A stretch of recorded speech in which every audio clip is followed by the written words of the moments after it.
அதிகாரம் 3. ராஜாவாகிய நேபுகாத் நேச்சார் 60 முழ உயரமும் 6 முழ அகலமுமான ஒரு பொற்சிலையை பண்ணுவித்து பாபிலோன் மாகாணத்தில் இருக்கிற தூரா என்னும் சமபூமியிலே நிறுத்தினான். பின்பு ராஜாவாகிய நேபுகாத் நேச்சார் தேசாதிபதிகளையும் அதிகாரிகளையும் தலைவரையும் நியாயாதிபதிகளையும் பொக்கிஷக்காரரையும் நீதி சாஸ்திரிகளையும் விசாரிப்புக்காரரையும் நாடுகளிலுள்ள உத்தியோகஸ்தர் யாவரையும் நேபுகாத் நேச்சார் ராஜா நிறுத்தின சிலையின் பிரதிஷ்டைக்கு வந்து சேரும்படி அழைத்தனுப்பினான். அப்பொழுது தேசாதிபதிகளும் அதிகாரிகளும் தலைவரும் நியாயாதிபதிகளும் பொக்கிஷக்காரரும் நீதி சாஸ்திரிகளும் விசாரிப்புக்காரரும் நாடுகளிலுள்ள உத்தியோகஸ்தர் யாவரும் ராஜாவாகிய நேபுகாத் நேச்சார் நிறுத்தின சிலையின் பிரதிஷ்டைக்கு வந்து சேர்ந்து நேபுகாத் நேச்சார் நிறுத்தின சிலைக்கு எதிராக நின்றார்கள். கட்டியக்காரன் உரத்த சத்தமாய், சகல ஜனங்களும் ஜாதிகளும் பாசைக்காரருமானவர்களே, உங்களுக்கு அறிவிக்கப்படுகிறது என்னவென்றால், எக்காளம், நாகசுரம், கின்னரம், வீணை, சுரமண்டலம், தம்புரு முதலான சகலவித கீத வாத்தியங்களின் சத்தத்தை நீங்கள் கேட்கும்போது நீங்கள் தாழ விழுந்து ராஜாவாகிய நேபுகாத் நேச்சார் நிறுத்தின பொற்சிலையை பணிந்து கொள்ள கடவீர்கள். எவனாகிலும் தாழ விழுந்து அதை பணிந்து கொள்ளாமற் போனால் அவன் அந்நேரமே எரிகிற அக்கினிச் சூளையின் நடுவிலே போடப்படுவான் என்றான். ஆதலால் சகல ஜனங்களும் எக்காளம், நாகசுரம், கின்னரம், வீணை, சுரமண்டலம் முதலான சகலவித கீத வாத்தியங்களின் சத்தத்தை கேட்டவுடனே சகல ஜனத்தாரும் ஜாதியாரும் பாசைக்காரரும் தாழ விழுந்து ராஜாவாகிய நேபுகாத் நேச்சார் நிறுத்தின பொற்சிலையை பணிந்து கொண்டார்கள். அச்சமயத்தில் கல்தேயரில் சிலர் ராஜ சமூகத்தில் வந்து யூதர் பேரில் குற்றம் சாட்டி ராஜாவாகிய நேபுகாத் நேச்சாரை நோக்கி, ராஜாவே, நீர் என்றும் வாழ்க. எக்காளம், நாகசுரம், கின்னரம், வீணை, சுரமண்டலம், தம்புரு முதலான சகலவித கீத வாத்தியங்களின் சத்தத்தையும் கேட்கிற எந்த மனுஷனும் தாழ விழுந்து பொற்சிலையை பணிந்து கொள்ள வேண்டும் என்றும், எவனாகிலும் தாழ விழுந்து பணிந்து கொள்ளாமற் போனால் அவன் எரிகிற அக்கினிச் சூளையின் நடுவிலே போடப்பட வேண்டும் என்றும் ராஜாவாகிய நீர் கட்டளையிட்டீரே. பாபிலோன் மாகாணத்தின் காரியங்களை விசாரிக்கும்படி நீர் ஏற்படுத்தின சாத்ராக், மேஷாக், ஆபேத் நேகோ என்னும் யூதரான மனுஷர் இருக்கிறார்களே, அவர்கள் ராஜாவாகிய உம்மை மதிக்கவில்லை. அவர்கள் உம்முடைய தேவர்களுக்கு ஆராதனை செய்யாமலும் நீர் நிறுத்தின பொற்சிலையை பணிந்து கொள்ளாமலும் இருக்கிறார்கள் என்றார்கள். அப்பொழுது நேபுகாத் நேச்சார் உக்கிர கோபம் கொண்டு சாத்ராக்கையும் மேஷாக்கையும் ஆபேத் நேகோவையும் அழைத்து கொண்டு வரும்படி கட்டளையிட்டான்.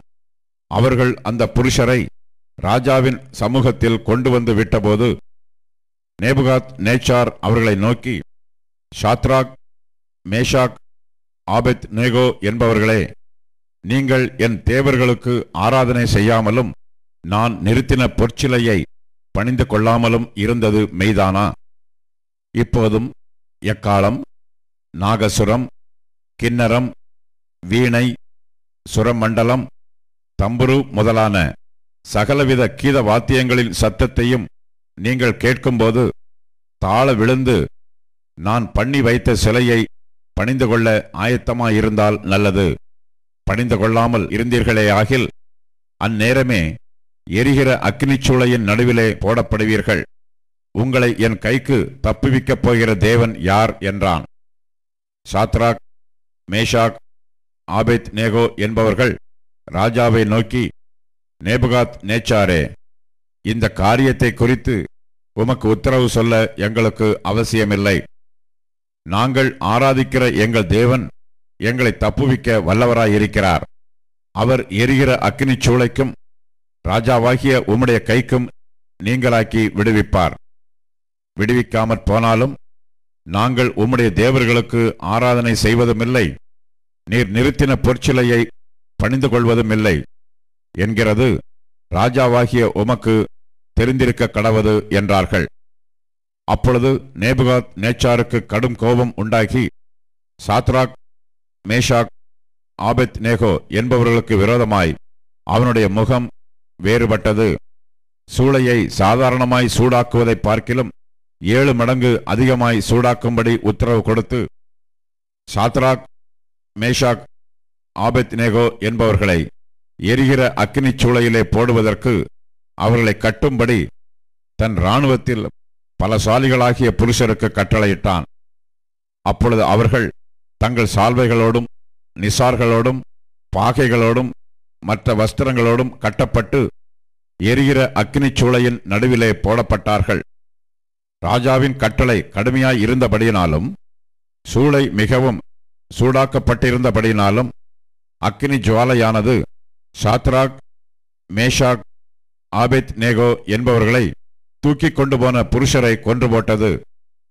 சாத்ராக், மேஷாக், ஆபெத் நேகோ என்னும் அந்த 3 புருஷர் கட்டுண்டவர்களாய் எரிகிற அக்கினிச் சூளையின் நடுவிலே விழுந்தார்கள். அப்பொழுது ராஜாவாகிய நேபுகாத் நேச்சார் பிரமித்து தீவிரமாய் எழுந்திருந்து தன் மந்திரிமார்களை நோக்கி, 3 புருஷரை அல்லவோ கட்டுண்டவர்களாக அக்கினியிலே போடுவித்தோம் என்றான். அவர்கள் ராஜாவுக்கு பிரதியுத்தரமாக, ஆம் ராஜாவே என்றார்கள். அதற்கு அவன், இதோ 4 பேர் விடுதலையாய் அக்கினியின் நடுவிலே உலாவுகிறதை காண்கிறேன். அவர்களுக்கு ஒரு சேதமும் இல்லை. 4ஆம் ஆளின் சாயல் தேவபுத்திரனுக்கு ஒப்பாயிருக்கிறது என்றான். அப்பொழுது நேபுகாத் நேச்சார் எரிகிற அக்கினிச் சூளையின் வாசலண்டைக்கு வந்து, உன்னதமான தேவனுடைய தாசராகிய சாத்ராக், மேஷாக், ஆபெத் நேகோ என்பவர்களே, நீங்கள் வெளியே வாருங்கள் என்றான். அப்பொழுது சாத்ராக், மேஷாக், ஆபெத் நேகோ என்பவர்கள் அக்கினியின் நடுவிலிருந்து வெளியே வந்தார்கள். தேசாதிபதிகளும் அதிகாரிகளும் தலைவரும் ராஜாவின் மந்திரிகளும் கூடி வந்து அந்த புருஷருடைய சரீரங்களின் மேல் அக்கினி பலஞ்செய்யாமலும் அவர்களுடைய தலைமயிர் கருகாமலும் அவர்களுடைய சால்வைகள் சேதப்படாமலும் அக்கினியின் மனம் அவர்களிடத்தில் வீசாமலும் இருந்ததை கண்டார்கள்.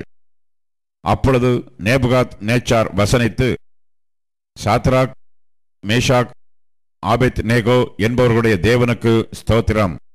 அவர்கள் தங்களுடைய தேவனைத் தவிர வேறொரு தேவனையும் சேவித்து பணியாமல் அவரையே நம்பி ராஜாவின் கட்டளையை தள்ளி தங்கள் சரீரங்களை ஒப்புக் கொடுத்ததினால் அவர் தமது தூதனை அனுப்பி தம்முடைய தாசரை விடுவித்தார். ஆதலால் சாத்ராக், மேஷாக், ஆபெத் நேகோ என்பவர்களுடைய தேவனுக்கு விரோதமாக தூஷண வார்த்தையை சொல்லுகிற எந்த ஜனத்தானும் எந்த ஜாதியானும் எந்த பாஷைக்காரனும் துண்டித்து போடப்படுவான். அவன் வீடு எருக்களமாக்கப்படும் என்று என்னாலே தீர்மானிக்கப்படுகிறது. இவ்விதமாய் ரட்சிக்கத்தக்க தேவன் வேறொருவரும் இல்லை என்றான். பின்பு ராஜா சாத்ராக், மேஷாக், ஆபெத் நேகோ என்பவர்களை பாபிலோன் தேசத்திலே உயர்த்தினான்.